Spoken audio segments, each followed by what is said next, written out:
Bonsoir à tous et dans l'actualité ce soir, à 7 semaines des élections municipales, notre journal de campagne fera étape ce soir à Colmar et Mulhouse.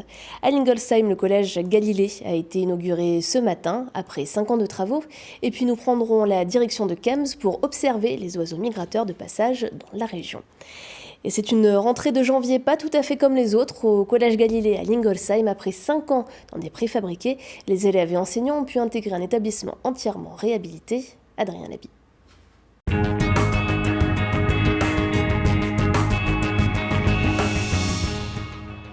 Une rentrée pas comme les autres au Collège Galilée de Lingolsheim.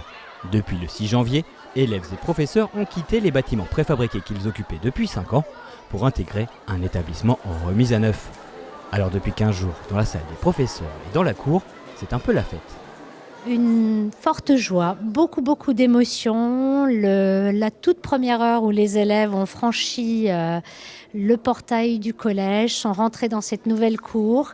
Et puis, l'émerveillement. Pour nous, c'était encore Noël, parce qu'ils étaient complètement émerveillés par ces nouveaux espaces, ces bâtiments agréables et tout le confort qu'ils découvraient là. Chacun se souvient de la rentrée 2014. La structure du bâtiment est fragilisée, le collège ne peut ouvrir, les élèves sont déplacés en urgence vers d'autres établissements.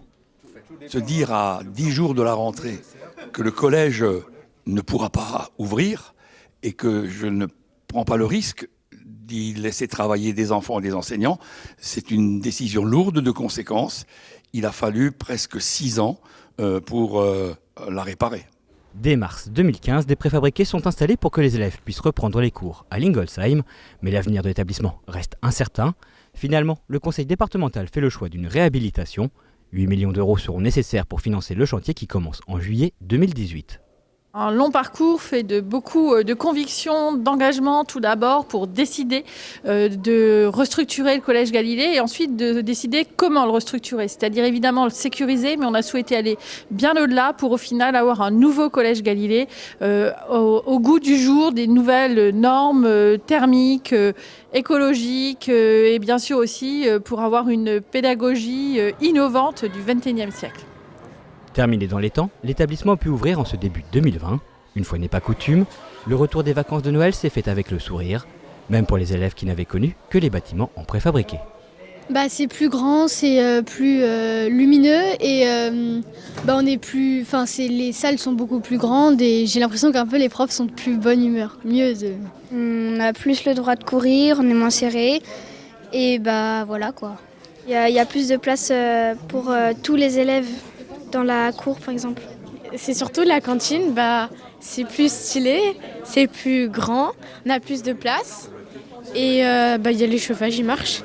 Ouais, il est super, on a un nouveau CDI, on a plus de salles informatiques et la cantine est super, il y a des nouveaux moyens, maintenant on doit mettre des codes et tout pour pouvoir passer et c'est beaucoup mieux. La réouverture du bâtiment historique du collège Galilée clôt un dossier épineux à Lingolsheim. Chacun espère que l'avenir ne leur réservera plus de mauvaises surprises.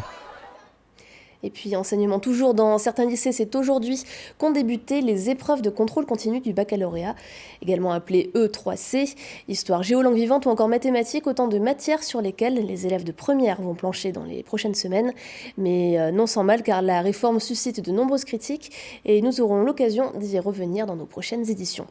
Et place maintenant à la campagne des municipales, avec aujourd'hui une étape à Colmar.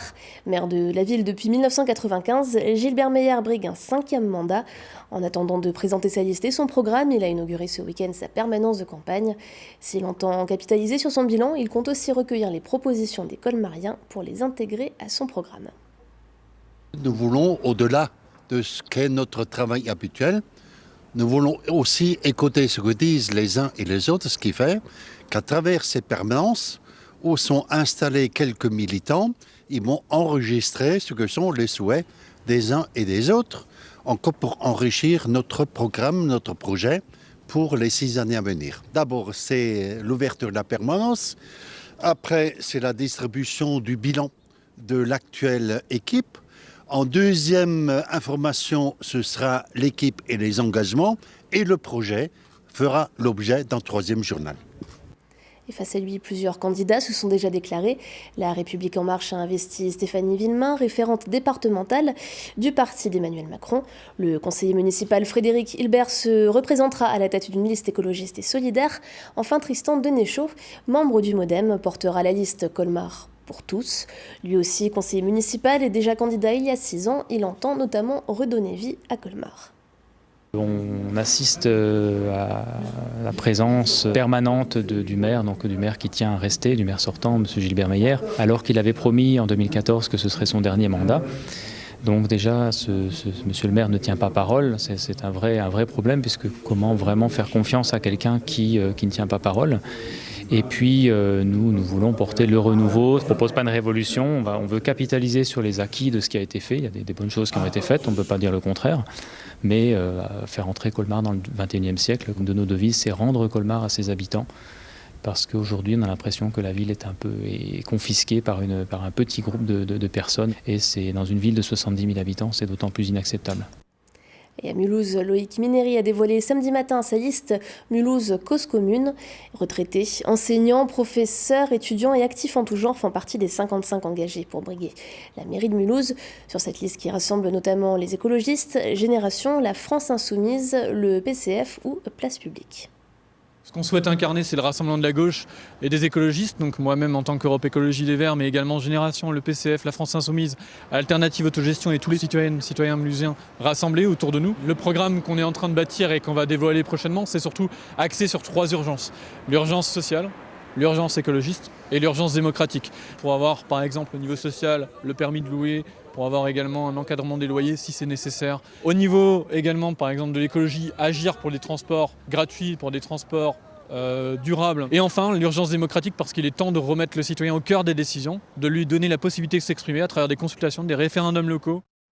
Et face à lui, Lara Million rallie derrière elle et l'étiquette La République En Marche plusieurs mouvements. La section mulhousienne du PS, Agir la droite constructive, le parti animaliste et le mouvement écologiste indépendant d'Antoine Wechter. À droite, c'est la maire sortante, Michèle Lutz, qui portera les couleurs des Républicains. Le Rassemblement national a investi Christelle Ritz.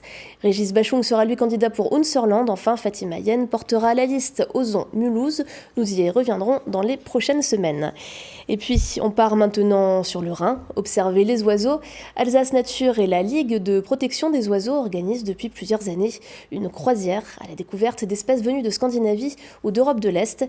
C'est des espèces venues trouver refuge sous nos latitudes pour l'hiver. Un reportage de Camille Roland.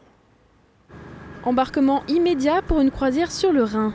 Il est midi et à bord du Vineland Baden, plus de 200 personnes se pressent sur le pont pour partir à la découverte des oiseaux migrateurs en plein cœur de l'hiver. Et alors que sur les berges apparaissent les premières espèces, les plus curieux font leurs premières observations. J'ai capté un oiseau. Ouais, tu vas voir ce que c'est ? Mais bon, celle-là on peut le faire. Un jet d'échelle. Regarde. Sur le pont supérieur, des lunettes et jumelles sont mises à disposition des croisiéristes d'un jour. Chaque année, ce rendez-vous traditionnel ouvre le bal des sorties d'Alsace Nature et de la Ligue pour la protection des oiseaux. Pour aider les participants, une dizaine de guides sont présents et l'identification des espèces est plus ou moins évidente. C'est tout à fait facile parce que justement, il y a ceux qui sont blancs, c'est les morillons. Et les autres, c'est des milouins. Les milouins sont un peu plus difficiles à reconnaître, effectivement. Qu'est-ce que vous êtes en train d'observer là ? Un cormoran, je crois, d'après les infos que j'ai eues. Vous savez le reconnaître ou pas ? Non, moyennement, étant donné que je débute un petit peu dans l'observation d'oiseaux. Donc c'est vrai que je me base beaucoup quand même sur les commentaires de nos guides. Là, je crois que j'ai trouvé 2 couples de colverts, je crois. Je reconnais surtout le mâle en fait, parce qu'il a la tête qui est verte. Et du coup, c'est simple. Des goélands leucophées flottant sur l'eau, quelques fulicules milouins et morillons cachés au milieu des canards colverts, ou encore un groupe de sarcelles d'hiver en plein vol. Ce sont plus d'une vingtaine d'espèces peu communes le reste de l'année que l'on peut observer le long du Rhin. En hiver, il y a un événement assez fabuleux qui est en fait la migration des oiseaux qui vivent dans les pays scandinaves et qui descendent vers des contrées un peu plus chaudes. Tout simplement pour pouvoir trouver gîte et puis couvert.